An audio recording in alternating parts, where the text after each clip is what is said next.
Let's move on then to another story regarding the wave of femicide in South Africa, the killing of women in this country. Another one has sadly died in the last few days, and tonight's discussion follows the murder of Olorato Mongale, a 30-year-old young woman who was murdered in Johannesburg after leaving her apartment to go on a date over the weekend. Police say they've now launched a manhunt for the suspect, identified only as John.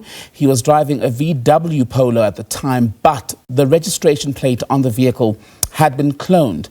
We'll speak to Advocate Brenda Madumise in a moment from Wise for Africa. But Advocate, as you join us, I had gone back and I'm hoping the team will bring up those pictures in talking about femicide in South Africa. And I want to bring up a few names.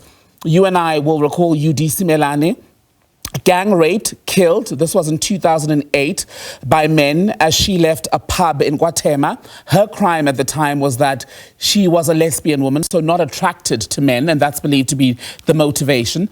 In 2013, 17-year-old Anine Boyson, gang raped, disemboweled, left for dead at a construction site. She died soon after that. In Bredasdorp in the Western Cape. We remember that story. She was 19 years old, went to collect a package at a post office in the Cape Town area, was murdered by a man who worked at that post office. Not too long after that, in 2020, Tsofatso Pule, also murdered. She was heavily pregnant. Her boyfriend at the time paid someone to kill the heavily pregnant woman, and her body was found hanging from a tree in Roodepoort in Gauteng. Kirsten Clates, a school teacher, she was found dead on a jogging trail in 2023.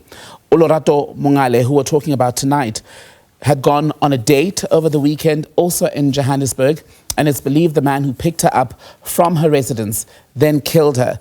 Advocate, let's come back to you. Looking at all these cases and the different scenarios under which these women were killed, what more is left to say about this country's femicide crisis?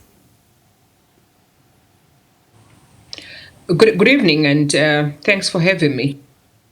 Listen, I think we have said all that we can say over the many years in this country, what needs to happen.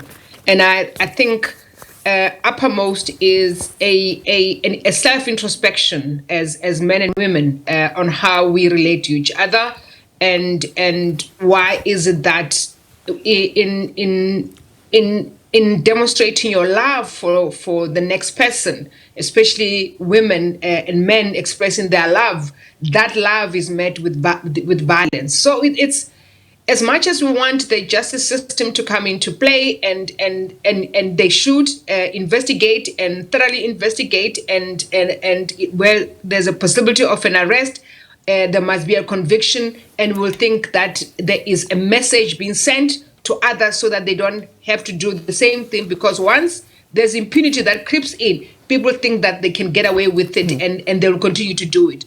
So I think what is important for all of us is to really look at ourselves and reflect on why is it that we resolve disputes through violence, why we think we can demonstrate love and show love through violence. And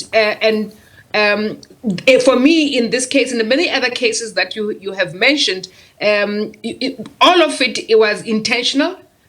Most of the time, it's someone who has got the intention of doing harm to someone else. And so all along, this person was using, was being deceitful to you as someone who is approached, told that, can we go out on a date? But the intention is there that they want to harm you, and you are not aware of it. Olorato did everything right in this case. She alerted her friends to say, this is where I'm going out with someone. If I'm not around, if I don't get in touch with you within 2 hours, please know that something. So she did everything right to protect herself. And we can't live in a country that does that to all of us, and especially young women, to now put emphasis and effort on trying to protect themselves from harm, instead of us educating men to stop harming women. The reality, Advocate, on that point is that what has become apparent, even in the examples that I cited of women being killed in different contexts, is the average South African woman, in fact all women in this country, cannot in essence, protect themselves because you've got high levels of intimate partner violence. You could be killed, like in the case of Uinene, going to do something as mundane as picking up a package from a post office. So none of the tips essentially work, really. Absolutely, and I think that's the point that I'm making, that we can't keep on placing the burden on women to find a way of protecting themselves, walk in pairs, stay away from places like these, don't text, don't do this. So everything that we're doing, it's placing the burden on the women. And we are not talking to men to understand why do you have this anger and this violent approach to relationships and especially romantic relationship. Why do we have the highest number of intimate partner violence in this country and across the world? It's to find out why don't we have the tools to resolve dispute in such a way that it does not result in violence and then the killing of someone. What kind of tools do we need to give to ourselves, and especially young men, to understand on how to deal with disputes that will come up in any relationship, whether platonic or romantic? There will always be disputes. And on the young men, some of them, I don't know how much of the conversation you've seen, especially on social media platforms like X, when this news broke, even today, in fact, are still questioning Olorato. They didn't even know her, questioning her motives, suggestions that because she was a young woman who was picked up by a man, therefore she didn't take the precautions, citing things like women who date men in transactional relationships for gifts and money as some sort of justification or reasoning to contextualize what has gone on here. I wonder what that then reveals about that category of men and perhaps even their own propensity to commit a crime such as this. It's a reflection, and I'm going to take you back to the prevalence study that was done by the HSRC on gender-based violence in this country that came out at the beginning of this year. What that study told us is when they interviewed young men in this country and the question asked to the young men around violence and how they relate to women, the response from majority of the men interviewed in that sample was that women don't obey them. So when you have that kind of culture and psyche coming from young men who believe that women must obey them at all times, and if you don't obey me, the response is going to be violence and abuse.